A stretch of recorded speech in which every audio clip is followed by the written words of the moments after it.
김종민 위원장님께서 갖고 오신 주제는 어떤 건가요? 네, 일부 주제랑 좀 달리 정책 얘기를 이번에 좀 해보자. 중요하죠, 정책. 이렇게 지금 여야 3당이 탄력 근로제 확대에 합의를 했어요. 여기에 대해서 노동계는 반발하고 당연히 정의당도 반발하고 있는데요. 네. 그래서 가져와 봤습니다. 네. 탄력 근로제 노동시간 단축의 대안이 될 수 있나? 중요한 문제인데요.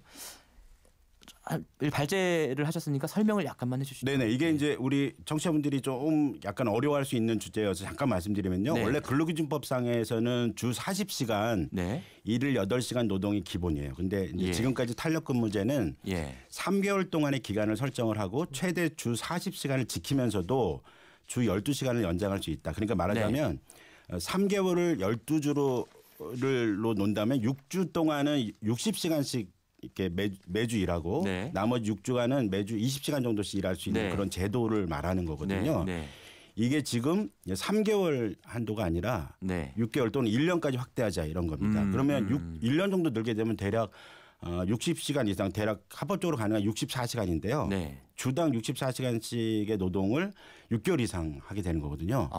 할 수 있게 합법적으로 가능한 겁니다. 뭐 남은 6개월은 좀 덜 일하고. 네네. 이런 문제가 있다는 거죠. 이게 원래는 노동시간 단축이라고 하는 게 저녁 있는 삶이 있고 조금 워라밸을 만들 수 있고 적정한 휴식 시간이 보장되면서도 일하는 노동자들 입장에서 봤을 때는 적정한 어떤 임금도 보장되면서도 근로시간이 단축되면서 자기 삶을 즐길 수 있는 이런 것들이 좀 되고 그걸 가능케 하기 위해서는 일자리가 좀 더 확대되고 고용이 좀 더 창출되고 이런 방향으로 나가는 것이 이제 그 노동시간 단축의 주요한 효과인데 실제 이런 식으로 탄력근무제가 확대 적용되게 됐을 경우에는 사실 노동시간 단축이라는 것이 무의미하게 된다. 말하자면 정부가 얘기한 연간 뭐 지금 한 2,000시간이 넘는데요. 저희가 연간 평균 노동시간이 1,700시간대 정도의 노동시간대로 진입해서 뭔가 과로사에서 벗어나겠다. 이런 정부의 방침에 어긋나는 것이기도 하고 이렇게 되게 될 경우에는 노동자들이 사실상 합법적으로 장시간 노동에 시달릴 수밖에 없는 그런 과정이 돼서 과로사를 사실상은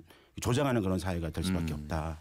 이런 측면에서 문제가 있다고 보여집니다. 이게 저희 청취자분들의 삶과도 굉장히 밀접한 문제이기 때문에요. 청취자분들도 의견을 많이 주실 것 같은데요. 청취자분들이 참여하실 수 있는 방법은 휴대전화 샵 8001번 짧은 문자 50원 긴 문자 100원의 정보 이용료 부과되고요. 인터넷 라디오 미니는 무료입니다. 많은 의견 부탁드리고요. 지금 김종민 위원장님 발제를 해주셨는데 다른 두 분은 어떻게 보시나요? 어느 분께서? 신재 위원장. 한국은 이미 전 세계적으로 그 노동시간이 가장 긴 나라입니다. 너무 많이 일해요. 한국 사람들은. 그렇기 때문에 집에 돌아와서도 쉴 수 있는 것이 아니라 쉬고 자신의 삶의 여유를 찾고 이런 것이 아니라 그냥 일의 연장선에서 휴식 시간을 갖는 것 정도의 인생, 쳇바퀴 인생을 살 수밖에 없게끔 만드는 거죠. 이것들을 줄여 나가기 위해서, 없애나가기 위해선 노동시간을 단축하는 게 매우 중요합니다. 그리고 우리 한국도 드디어 52시간인가요? 그 52시간 노동 시대로 넘어드는 거죠. 2018년도에. 그렇죠. 근데 지금 다른 나라들은 다 35시간, 28시간 근무 얘기하고 있어요. 그런 나라들이 있는데 한국은 52시간에 겨우 접어든 거죠. 근데 지금 이 기업들 혹은 지금 정부에서 꼼수를 쓰는 겁니다. 그러니까 근로시간을 단축제를 시행한다고 하지만 이 탄력근무제가 도입되면 실상 근무시간이 줄어드는 게 아니라 그 근로자들한테 계속해서 노동시간이 원래대로 그 가중되는 현상이 다시 보일 수 있고요. 뭐 예를 들면은 뭐 3일 동안 하루 20시간씩 일을 하는 것도 가능하다고 하더라고요. 그러니까 하루 20시간을 일을 하는 것은 그 지금 현재 고용노동부가 과로사 기준으로 정해놓은 것 정도의 수준이에요. 그러니까 아까 잠깐 그 위원장님이 말씀해 주셨지만 합법적으로 과로사 하게끔 정책이 만들어지는 거죠. 그래서 이 탄력근무제는 당연히 막아야 된다고 생각하고요. 저는 52시간이 아니라 35시간으로 가야 된다고 생각합니다. 더 줄여야 해요. 우리나라 너무 많이 일하고 있으니까요. 그래서 주 35시간 근로시간의 시대를 빨리 만들고 탄력근무제 같은 것들도 그 6개월은 저는 절대 막아야 된다고 생각합니다. 두 분 이제 김종민 위원장님하고 신재 위원장님의 의견은 대략 일치하는 것 같고요.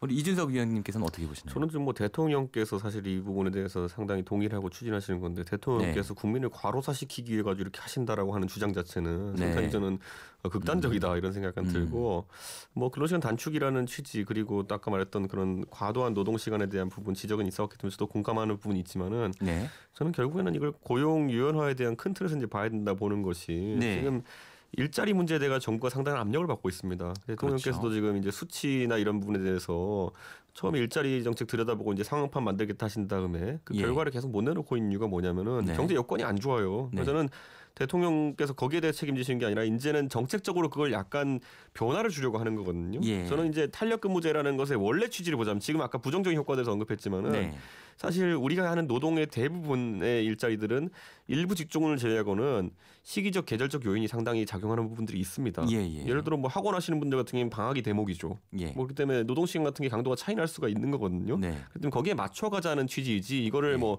과로를 대통령께서 과로시키려고 국민들 과로시키려고 정책 만든 사람이 어디 있습니까? 그렇기 때문에 이 부분은 좀 지켜봐야 되고 다만 이제 근로시간이 단축되는 부분에 있어가지고 임금 문제라든지 이런 부분이 생길 수 있기 때문에 정부에서 보완책들이 좀 나와야 되지 않을까라는 생각하고요.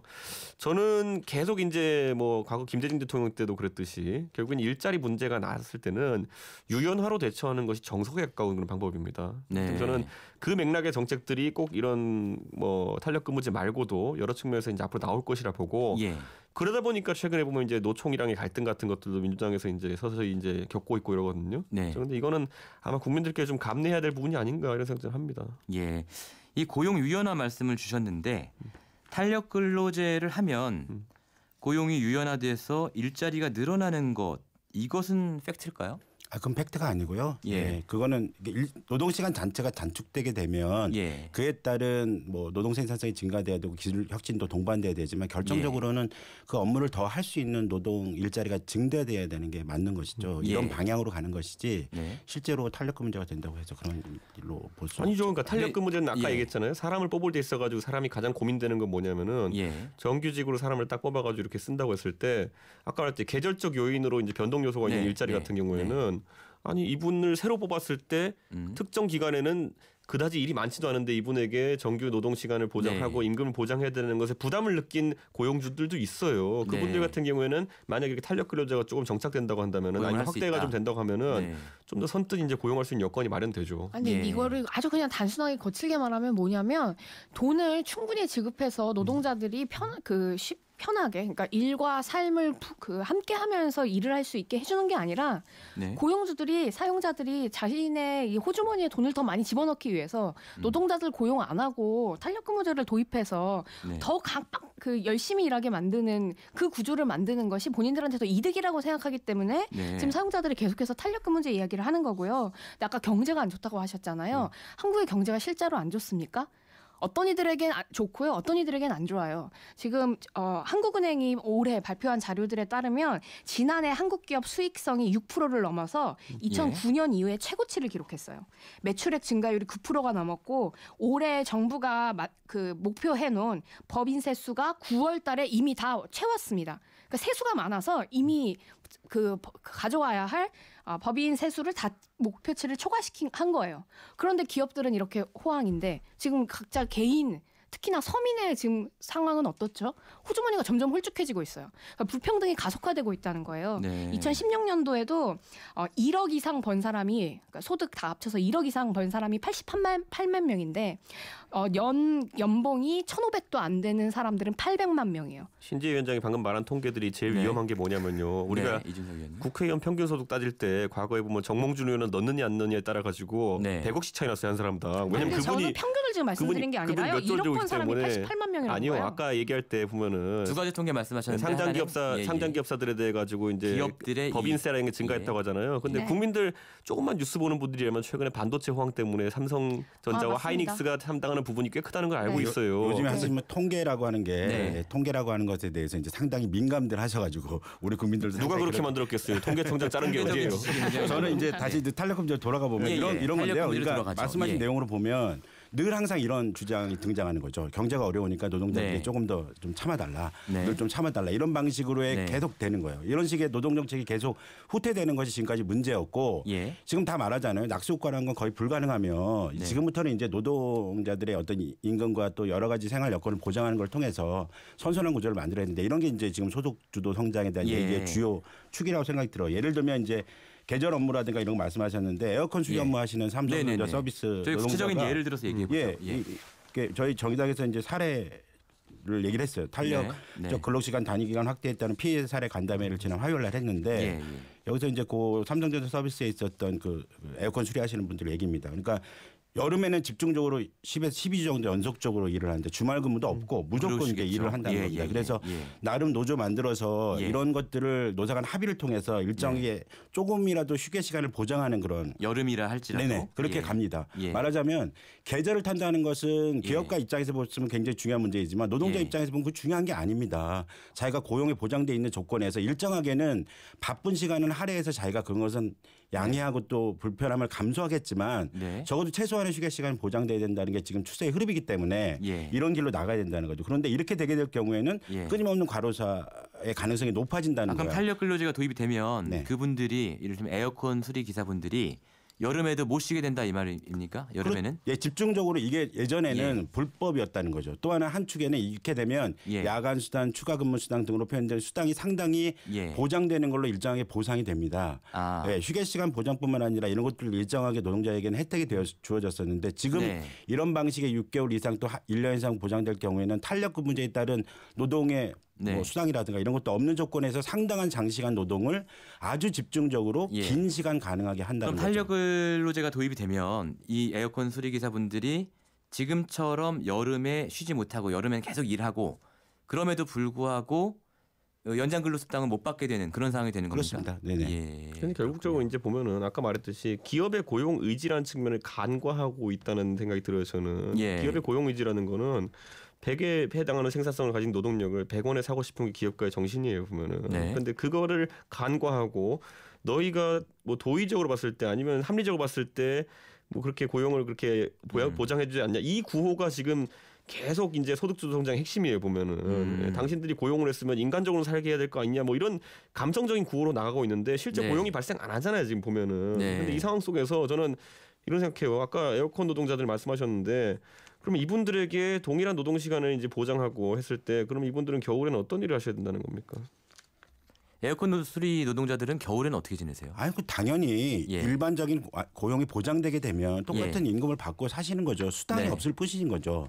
그런 겨울에는? 일이 없기 때문에. 그렇게 하는 그런 사회로 나가야 되는 것이지 노동자는 자기가 일할 수 있는 시간대만 일을 해야 되고 고용주가 하라는 시간만 갖고 일하고 나머지는 고용주가 필요 없으니까 그때는 임금도 받지 말고 이렇게 살아라. 그러니까 이게 이렇게 탄력 아주 극단화된 이야기인 게 거죠. 저희 동네 이제 뭐 물론 삼성전자에 고용된 분은 아니지만은 저희 동네 에어컨 아저씨는요 다 해요. 이것저것 겨울에도 일감이 있어요. 그렇기 때문에 이런 극단화된 그런 어떤 자영업자 아닙니까? 몰아주기는 안 나옵니다. 진정한 의미에서 경제가 어렵고 기업도 어렵다, 고용이 창출 안 된다 이렇게 얘기하는 게 극단이죠. 사실은 대기업이 지금 창출한 이윤이라든가 기업들이 창출한 이윤이 어마어마한데 실제 이게 노동자들에게 돌아가는 실질적인 효과가 없죠.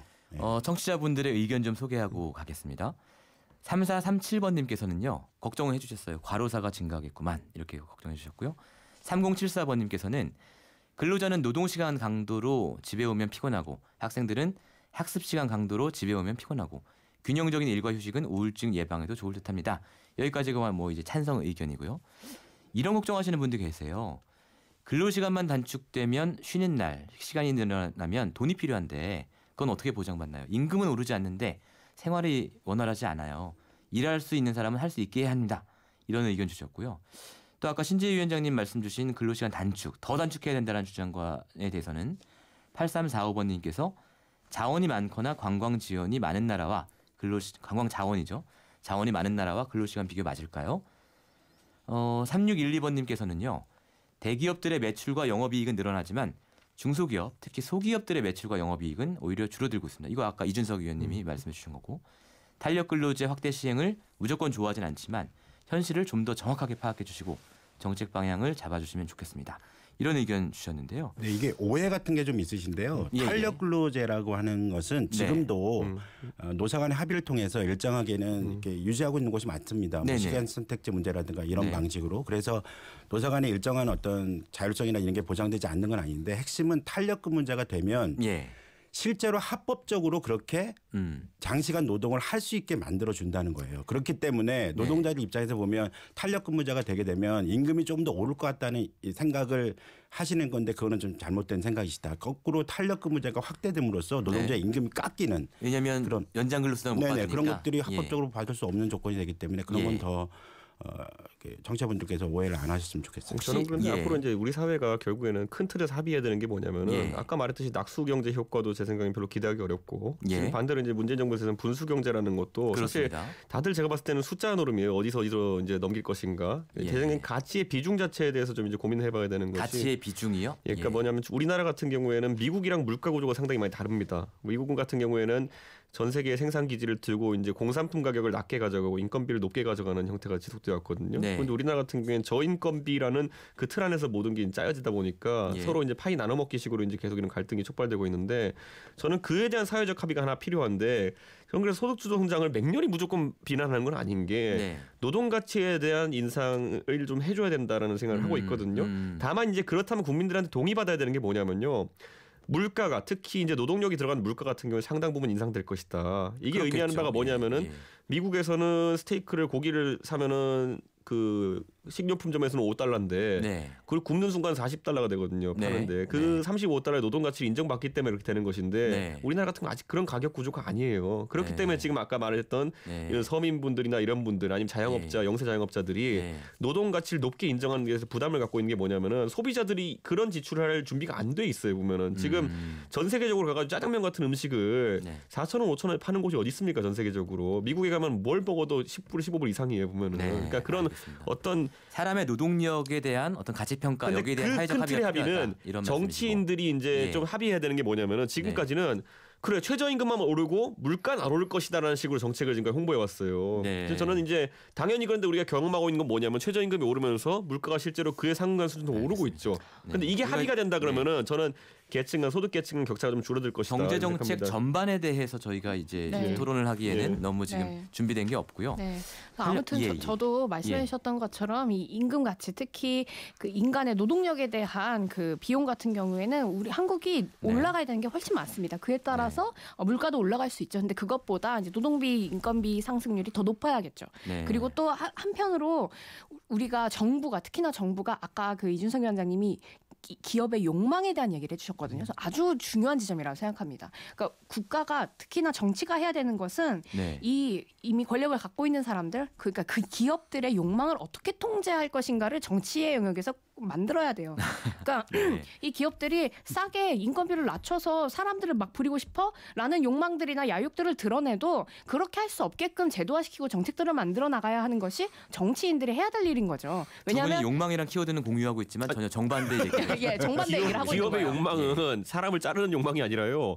이윤을 높이는 욕망이에요. 그렇죠. 그게 어떻게 이윤을 높이냐, 어떻게 생산성을 향상하냐. 기업들의 주장에서는 인간이 그 뭐였죠? 고용주의 입장에서는 노동자가 더 오래, 더 많이 일하면 생산성이 향상될 거라고 생각하잖아요. 그렇지 않다는 거죠. 노동자는 기계가 아닙니다. 사람은 기계가 아니에요. 자, 저희 논의가 너무 지금 확대되고 있어서요. 자본주의 모순이죠.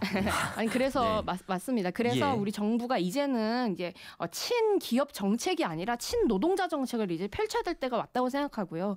노동하시는 많은 분들이 일과 삶의 여유를 찾을 수 있는 나라로 넘어가야 된다고 생각합니다. 알겠습니다. 100% 고용을 보장하고 동일 임금을 보장한 나라가 어떻게 되는지 다 알고 있잖아요, 제 생각에는. 그러니까 거기서 경쟁과 욕망이라는 것을 이제 뭐 멸시하기 시작하는 순간부터 그거는 뭐 두 분이 이제 경제 철학에 대한 논쟁은 밖에 나가서 하시고요. 저희 탄력 근로제 확대 방침에 대해서 지금 민노총이 굉장히 반발하고 있습니다. 다음 주에 총파업 예고하고 있고요. 어떻게 보세요? 최근에 이제 민주당과 더불어민주당과 민노총의 관계도 굉장히 안 좋은데 시간은 지금 남은 시간 얼마 없습니다만은 짧게 한 말씀. 요즘에 이제 정부 여당의 노동 정책을 보면 한마디로 보면 소득주도 성장을 한다. 그러면 노동 정책을 쓸 수밖에 없고 노동 친화적인 형태의 노동 존중하는 그런 정책을 쓸 수밖에 없는데 이건 이제 반대로 가고 있는 상황이에요. 그러니까 특히나 대화와 관련돼서는 더 심각한데요. 그러니까 노동 정책을 내려고 하면 생색내게 대화를 일단 합니다. 그러고 나서 일단 윽박지르기를 하고 그다음에 국회에서 강행 처리 수준으로 넘어가는 거죠. 사실 민주당 입장에서 보면 지금 자유한국당이나 바른미래당 같은 이른바 우파적 경제정책을 취하고 있는 이런 것과 함께 통과시킬 수 있는 가능성이 훨씬 높기 때문에 국회를 통한 방식을 쓰는 겁니다. 말하자면 청와대 말이 아닌 거죠. 이런 방식으로 계속 이제 홍영표 민주당 원내대표가 이렇게 도무지 이해할 수 없는 어떤 민주노총을 향한 얘기를 네. 하고 이런 얘기가 이루어지고 있는 책임이 거죠. 어쨌든 정부 여당에 있다 이런 말씀이시죠. 네, 그러니까 이게 예. 상반기 뭐 최저임금 산입범위 계약이라든가 네. 하반기 이번에 탄력금제 문제라든가 이런 것들이 네. 계속 사실은 노동정책과는 반하는 어떤 영역으로 되고 있어요. 예를 예. 들면 이런 건데 네. 여야 교섭단체 합의시에서 이제 경제사회노동위원회가 20일까지 노사정 합의를 하지 않으면 국회에서 처리하겠다 네. 이렇게 했어요. 근데 경사노위라고 하는 경제사회노동위원회 출범은 22일이에요. 네. 20일 출범하는데 20일까지 10일 동안 시간 주고 합의해봐라. 알겠습니다. 예. 이건 대화를 하자고 하는 게 아니다. 어쨌든 그 책임론을 제기하셨고요.